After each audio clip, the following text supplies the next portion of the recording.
Ao was halfway through sorting company reports when his phone vibrated violently across the table. He glanced at the screen, expecting a normal call from a client, but instead the name, Mama Calling, appeared. It was unusual. She rarely called during working hours, and never twice within a few seconds. Before he could pick up, the phone rang again, this time louder, almost urgent.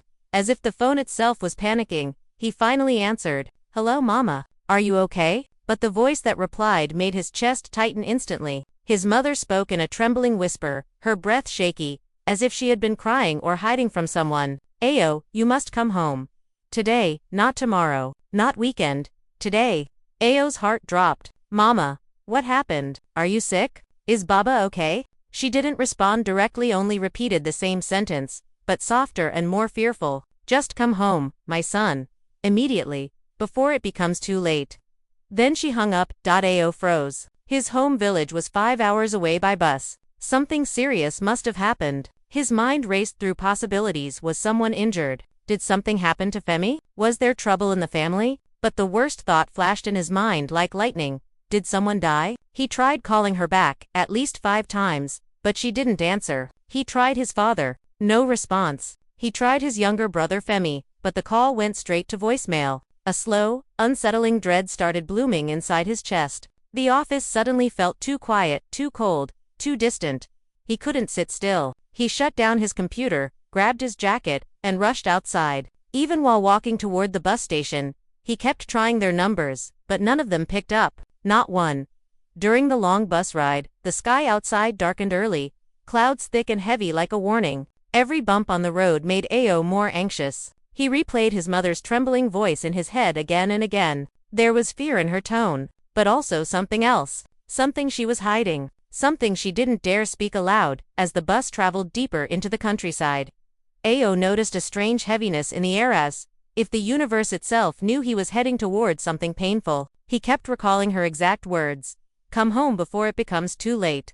Too late for what? His palms grew sweaty. His thoughts spiraled. He imagined worst-case scenarios, imagined elders gathered, imagined decisions made without him. His chest felt tight as the bus rolled past familiar farmland and the scent of burning firewood drifted in. This was home. Yet something about tonight felt different, almost threatening. When the bus finally stopped near his village, the first thing he noticed was the silence. Not the usual night chatter of neighbors, not the laughter of children. The entire village felt strangely muted, as if everyone was inside, waiting for something or someone. Ao walked toward his family compound. And as he reached the entrance, he saw shadows moving behind the curtains, whispering, watching. His stomach twisted. Something was very, very wrong. Ao pushed open the compound gate slowly, expecting anyone to greet him, but instead, the entire courtyard stood unnaturally still. The lantern near the veranda flickered weakly, casting long, trembling shadows on the walls. He could hear faint whispers inside the house, the kind people make when they don't want someone to know they are being talked about. Before he could knock, the door opened just a crack. His cousin Tola peeked out, eyes wide as if she had seen a ghost. Io, you came, she whispered. Of course I came. Mama called. What's happening? Why is everyone acting strange? Tola didn't answer. She just stepped aside, giving him space to enter. As he walked in, he realized the living room was full uncles, aunties, elders, neighbors. They sat in a semicircle, heads low, expressions stiff. No one smiled. No one welcomed him. His father sat at the center, hands clasped, jaw clenched tight. His mother sat next to him with swollen eyes, not meeting Ao's gaze. Femi stood near the corner, looking everywhere except at Ao, shifting nervously as though preparing for something. Ao's pulse quickened. Why are you all gathered here? What's going on? His father cleared his throat, the sound deep and authoritative, the kind that always silenced the room. Ao, sit down. The tone wasn't welcoming. It wasn't loving. It was a command. Ao refused to sit. Baba, tell me what's wrong first. His mother finally looked at him, eyes watery but voice strangely firm. We have made a decision, my son, one that concerns your future, and your brother's. Ao felt his heartbeat in his throat. My future? What decision? Nobody told me anything. The oldest uncle rose, leaning heavily on his cane. You have done well, Ao. You built a house in the city. You are successful, but as the elder son, it is your duty to support the family, especially your younger brother. Ao blinked, confused. I already support the family. I send money every month. His father exhaled sharply. This is bigger than money. Femi is preparing for marriage. He needs a foundation, a place to start his life. Io stared, not understanding. And what does that have to do with me? Suddenly, the room grew colder. Everyone avoided his eyes. Then his father said the words that made Io feel the ground tilt beneath him. You will give your house to your brother. There it was. No explanation. No discussion. A verdict delivered as if he were a child being disciplined. Ao. Single quotes S breath caught. What? His father repeated, slower. You will hand over the house you bought. It now belongs to Femi. We have all agreed. Ao looked around the room. Every adult nodded grimly as if rehearsed. His mother wiped her tears. A good son obeys his parents. Ao, don't bring shame. Your brother needs the house more than you. His ears rang. His thoughts scattered. They wanted to take the house he built with sleepless nights, hunger, sacrifices. They thought he would just hand it over. His gaze shifted to Femi, who smirked, not even hiding it. And in that moment, Io understood something chilling. This wasn't a discussion. This was an ambush. A trap planned long before he arrived. For a long moment, Ao couldn't speak. His breath felt trapped somewhere between shock and anger. The walls seemed to close in on him, squeezing his chest, making everything feel unreal. His own family, the same people he had worked day and night to support, had gathered like a council to decide the fate of something he alone had built. He swallowed hard. Baba Mama, that house is mine. I bought it, with my salary, with my struggle. Why would I give it to Auntie Ronk, known for stirring trouble, clicked her tongue. You are becoming proud. Ao, is it not just a house? Are you the first to buy one? Your brother will marry soon. Tradition says the elder must help the younger. Ao clenched his fists. I have always helped Femi. I never refused. But giving him my house, that is. Femi suddenly interrupted, raising his voice louder than necessary. You don't even live in that house properly. You travel all the time for work. Why are you acting like I'm taking your life? Ao stared at him, disbelief flooding his veins. You take, Femi, you have never worked for anything yourself. You want to start your married life with something you didn't earn. Femi's eyes narrowed in annoyance. You're my big brother. You're supposed to make my life easier. The entitlement in his voice made Ao's stomach churn. Before he could respond, his father slammed his palm on the wooden table, making everyone jump. Enough, Ao. You are embarrassing us. We have made our decision. There will be no argument. Ao shook his head slowly, trying to make sense of the madness. So this is why Mama called me urgently, to sign away my house. His mother's lips quivered, but her voice stayed firm. We want what is best for the family. You are unmarried. You have no children. You can always build another house later. Io felt those words stabbed deeper than any knife. So that was it. He had no wife, no children. So his achievements didn't count. He was expected to surrender everything because he was alone. A heavy silence dropped over the room. Ao looked from face to face, every expression cold, judging, expectant. I cannot agree to this, he finally said. A wave of offended gasps spread through the elders. Uncle Kola pointed a shaking finger at him. You dare speak against your father, against your culture. Are you not ashamed? Ao's voice cracked but remained steady. I respect tradition. I respect family. But I will not be forced into giving away something I worked so hard for. It's not fair. The room erupted into murmurs, some angry, some disappointed, some whispering as if he had committed a crime.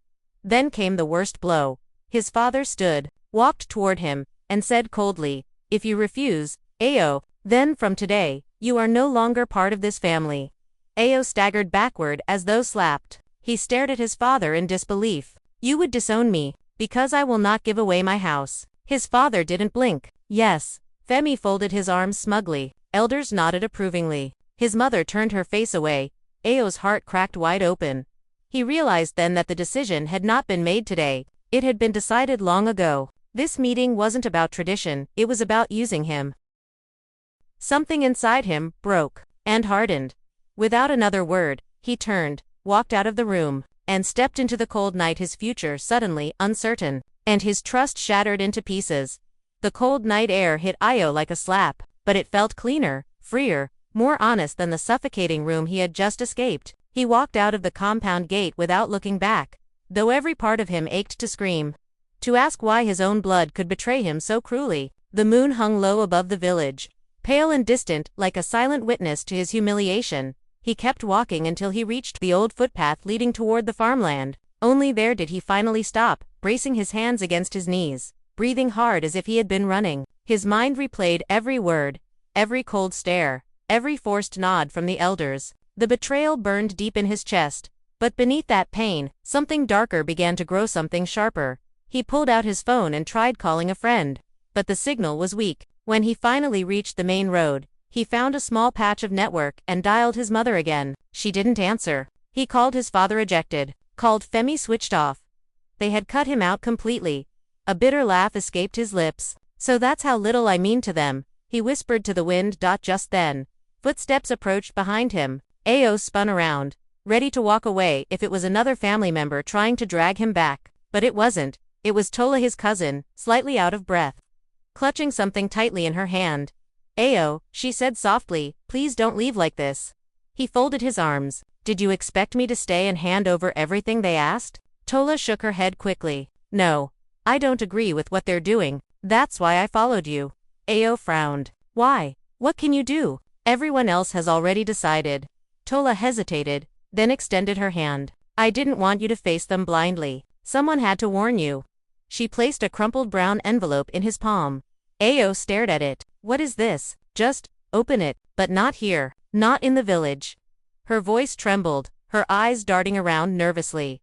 Ao sensed danger in her fear. He lowered his tone to, what is inside this? She looked directly at him, and he saw the weight of guilt in her eyes. Proof, she whispered. Proof that this whole meeting was not about tradition. It was not about helping Femi with marriage. It was something else. Something they didn't want you to discover. Ao slowly closed his fingers around the envelope, feeling the sharp edges of folded papers inside. Tola, who asked you to bring this to me? No one, she said quickly. If they find out, I'm finished. I followed the meeting earlier, and when I realized what they truly wanted, I couldn't stay silent. You don't deserve this, Ao. Before Ao could ask more, she stepped backward. Please go. And whatever you do, don't trust anyone tonight. She glanced toward the village lights flickering behind the tree sphere etched into her features. Ao watched her run back toward the compound, leaving him alone with the envelope and a storm brewing in his heart. He looked at the envelope again, his fingers shaking. If this contained what he suspected, then this wasn't just betrayal, it was a setup, a planned deception, and his family's silence was hiding something far worse than he imagined. With a deep breath, Ao turned toward the direction of the main road, the envelope burning like fire in his pocket. Whatever truth was inside, his life was about to change. Ao didn't wait another minute. He walked fast, almost ran toward the small roadside lodge where travelers stayed. The moment he reached the dimly lit room he rented for the night, he locked the door behind him, double-checking it twice. His hands trembled slightly as he switched on the single bulb hanging from the ceiling. It flickered weakly, but it was enough. He pulled out the envelope. For a moment, he just stared at it, feeling its weight. It was light to hold anything harmless. Tola's terrified face played in his mind. Don't trust anyone tonight. The words echoed like a warning drum. With a deep breath, he tore the envelope open. Inside were folded documents, photocopies, receipts, loan papers, and something that made his blood run cold. A threat letter with Femi's name, written boldly across the top. Ao sat down slowly, eyes scanning through each paper. There were bank notices, multiple unpaid loans, receipts from gambling houses, reports of brawls, a police summons from the city twice ignored, and then, the most frightening part, a final warning from dangerous loan sharks. It stated clearly, if Femi does not repay his debt within 30 days, we will seize whatever property he has access to. Ao felt a chill creep down his spine. So this was the reason for the sudden family meeting. This was why his mother called him urgently. This was why everyone acted like they were rehearsing. This was why Femi avoided his eyes. They weren't trying to help Femi begin a marriage. They were trying to protect him from criminals by sacrificing Ao's house. His house wasn't just a house anymore, it was a shield. A shield his family wanted to force into Femi's hands before the loan sharks came knocking. Ao leaned back, exhaling shakily. They were going to throw me into this mess, he whispered. They wanted me to bear the danger for him. He rubbed his eyes, fighting the sting of betrayal. He had sacrificed so much food, sleep, fun, comfort to build his life, and now his own blood wanted to hand it over to a reckless brother to cover up debts and crimes. His phone buzzed suddenly, jolting him. An unknown number. Ao hesitated but answered. A deep, rough voice spoke from the other side. You are Ao, older brother of Femi. Yes. Ayu froze. Who is this? We heard you own a house in the city. Your brother owes us money. If he cannot pay, whoever owns his assets will answer to us. Ao's blood went cold. They knew about him. They knew about the house. They weren't just threatening anymore, they were watching. He forced his voice steady. Femi does not own my house. A low chuckle echoed from the phone. He will soon. And when he does, we will come for it. Click. The call ended. Ao's heartbeat thundered in his ears. They were already imagining the house was theirs. His family wanted the transfer to happen fast before Ao discovered the truth, before the criminals arrived. Now it made sense why everyone wanted him to obey quietly. They weren't thinking about his future, they were thinking about saving themselves from danger. Ao stood up slowly, fists tightening. If they thought he would walk willingly into this trap, they were wrong. This wasn't just a family issue anymore. It was a fight for his life, his safety, and everything he had built. And tomorrow morning, when he met the lawyer, the real battle would begin. Morning came slowly, dragging its pale light into the lodge room where Ao had barely slept. His eyes burned, his head throbbed, and the papers from the envelope lay scattered across the table like fragments of a nightmare he hadn't escaped yet. Every few minutes he replayed that threatening phone call in his mind. The voice had been too calm, too confident, like someone who already believed victory was guaranteed. But Ao wasn't the same man who walked into his village last night. Something had hardened inside him, something determined. And now, for the first time, he had something his family didn't expect: the truth. By 8 a.m., he had packed his bag and headed out, catching the first vehicle back to the city. The journey felt longer this time. Every sound, every passing shadow made him jump. He kept checking his phone, wondering if the criminals would call again, wondering if his family had figured out that he knew. When he finally reached the city, he didn't go home. He didn't trust going back there without protection or clarity. Instead, he headed straight to the office of the one person who might help him unravel this mess: Barrister Tund. The law firm was in a tall building, modern and polished, with glass walls and clean floors. Ao walked inside, gripping the envelope tightly in one hand. The receptionist recognized him immediately. Good morning, sir. You're here to see Barrister Tund. Ao nodded. You can go right in. He said to let you through anytime you come. Ao's heart eased a little. He walked into the lawyer's office, where Barrister Tund sat behind his desk, reading a thick file. He looked up, and the moment he saw Ao, his face shifted. Concern flickered behind his glasses. Ao, you look like you haven't slept. Sit, my friend. Ao sat down and placed the envelope on the table. Barrister, I need help, real help. The lawyer leaned forward. Tell me everything. And Ao did. He told him about the meeting, the threats, the documents, the late-night call from the unknown number. He showed him the photocopies, the debt notices, the warning letter. With every page the lawyer read, his eyebrows rose higher, his calm face tightened, his fingers tapped on the desk. Finally, he leaned back in his chair, exhaling sharply. So that's why they want your house, he said. Not tradition, not marriage, not culture, but because your brother is neck-deep in illegal debt. Ao nodded bitterly. Barrister Tund chuckled suddenly, a short, sharp laugh that made Ao blink. You find this funny? Ao asked, surprised. The lawyer shook his head, still smiling slightly. No, not funny, just ironic. Your family thinks they can push you into a legal trap. They don't even know how the law works. Ao frowned. What do you mean? The lawyer stood, walked to his shelf, pulled out a legal file, and dropped it on the table. Your house, he said, was bought under a first-time city owner's protective scheme. Ao stared blankly. What is that? It's a government protection program, Tund explained. For first-time homeowners in the city. Under this scheme, the property cannot be transferred, sold, or given away for the next 10 years. Not even by you. Ao froze. You mean? Yes, the lawyer said slowly, smiling. Even if you wanted to give your brother the house, legally, you cannot. Ao felt a rush of relief, so powerful he nearly collapsed. So the criminals, the loan sharks, my family, none of them can take it. Exactly, the lawyer replied. Your house is untouchable.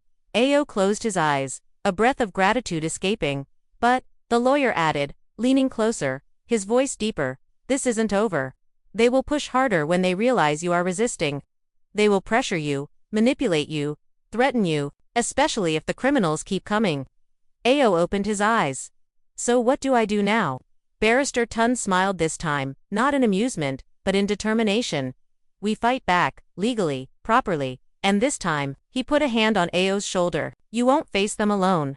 Ao felt a strange warmth in his chest at the lawyer's final words he had needed to hear since the night everything fell apart. For the first time in days, he didn't feel alone. The weight he'd been carrying, the betrayal, the fear, the shame, they suddenly felt lighter. As if someone had reached in and lifted half of it from his shoulders. Barrister Tund walked back to his desk, opened a drawer, and took out a clean sheet of paper. We're drafting a notice, he said, a legal warning, not aggressive, just firm enough to make everyone understand the law. Once your family receives this, they won't be able to bully you or force you into signing anything. Ao nodded slowly. But what about the men who called me? They think the house is theirs. They think Femi can claim it through me. Tund's eyes hardened. I'll handle them. They won't get anywhere near your house, trust me. Ao exhaled shakily. Thank you, truly. The lawyer waved it off. Don't thank me yet. We still have to meet them face to face. Ao blinked. Meet who? Your family, Tund said casually, as though he were talking about a normal visit. You and I will go to the village together. Ao stiffened instantly. No, I can't go back there. Not after everything they said. Not after Baba. Ao. The lawyer interrupted gently, running from fear only makes fear grow. You must confront them. But this time, you'll have the law on your side. Ao lowered his gaze. He remembered his father's cold words. From today, you are no longer part of this family. Even now, those words cut deep. I don't know what I'll say to them. Ao whispered. You won't need to say much, Tund replied. I'll speak. The lawyer's confidence felt like a warm shield wrapping around Ao. Go home, rest, eat something. I'll come for you tomorrow morning at 7 a.m. Ao nodded and left the office, feeling more steady than when he walked in. The city felt different now, brighter, calmer. Even the sunlight filtering through the buildings seemed warmer, as if the universe was finally shifting in his favor. Ao walked to the cafe near his office, grabbed a hot meal, and forced himself to eat his first proper meal in almost 24 hours. As he sat there, his phone buzzed. A message from Femi. Ao hesitated before opening it. Brother, come back home. We need to talk. You should listen to Papa. Stop making trouble. Don't involve outsiders. Ao reread the message, shaking his head. The boldness, the entitlement, the casual attempt to control him, it was unbelievable. The irony made him laugh a little. Just then, another message arrived, this time from an unknown number. His stomach tightened. He opened it. If you delay the house transfer, things will get dangerous. Think well. Ao's grip tightened around the phone until his knuckles went white. They were still coming, still pushing, still imagining they could force him into their trap, but not anymore. He stood up from the cafe table, breathing deeply, feeling a new strength rising in him. Tomorrow, he would return to the village. Tomorrow, he would face them. And tomorrow, they would finally learn that he was not the scared, obedient son they thought they controlled. He was Ao, and he would not be sacrificed. Morning arrived faster than Ao expected. He barely slept, but he didn't feel tired. Something stronger than rest was keeping him awake. Resolve. At exactly 6:58 a.m., his doorbell rang. He opened it to find Barrister Tund standing there in a crisp suit, sunglasses on, holding a slim briefcase. You ready? The lawyer asked. Ao swallowed, nodded. As ready as I'll ever be. Good, let's go end this. The drive to the village felt different this time.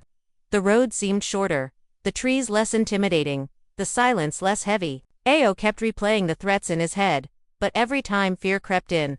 Tund's calm presence reminded him he wasn't walking into this alone.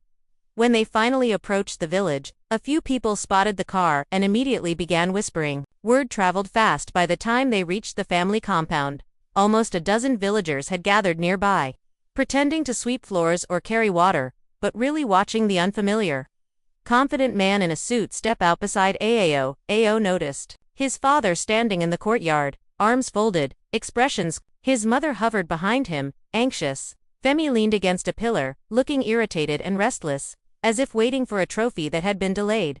His father spoke first, voice harsh. So, you brought a stranger to settle family matters. Tund smiled politely, stepping forward. Good morning, sir. Actually, I'm here as Ao's legal counsel. And there are a few misunderstandings we need to clear. The word legal spread like shockwaves among the gathered villagers. Some gasped, some whispered, some frowned. Even Femi straightened up, suddenly alert. Ayo's father scoffed. We don't need lawyers in family issues. We follow tradition. Tund nodded respectfully. And I respect your tradition. But tradition cannot override the law of the land. A tense silence fell. Ayo stepped beside the lawyer, finally finding his voice. Baba, you tried to force me to give my house to Femi, but you didn't tell me the truth about his debts. The elders stiffened. Femi's eyes widened. Clearly, they hadn't expected Ayo to know. Tund opened his briefcase, pulled out the photocopies from the envelope, and placed them on a table where everyone could see. These documents, he announced clearly, show unpaid loans, gambling debts, and threats from men who intend to take any property registered under Femi's name. Murmurs erupted. Ayo's mother gasped. His father's jaw tightened, and Tund continued, it seems the family was planning to transfer Ayo's house to protect Femi from these men. Femi stepped forward angrily. That's none of your business. It's our family matter. Tund turned to him slowly. It became my business the moment you threatened my client through unknown callers. Femi froze, shocked that the lawyer knew, but Tund wasn't done. Even if Ayo wanted to transfer the house, he added, he legally cannot. The property is protected under a government scheme. No sale, no gift, no forced transfer is allowed for 10 years. The words hit like a thunderclap. What? Ayo's father stammered. Yes, the lawyer replied calmly. Your plan was impossible from the start. The crowd whispered louder now, shock, disbelief, even shame. Ayo's mother sat down slowly, covering her face. So, we did all this for nothing. Tund softened his tone. Not for nothing, Mama. You did it because you love Femi, but love must not destroy another child. Femi glared at Ayo, but the confidence had drained from his eyes. Ayo stepped forward, voice steady. I will help the family. I always have, but I will not be used. Not again. Not like this. For the first time, his father looked unsure, caught between pride and guilt. The fight was over. The truth had broken everything wide open. And this time, Ayo stood tall.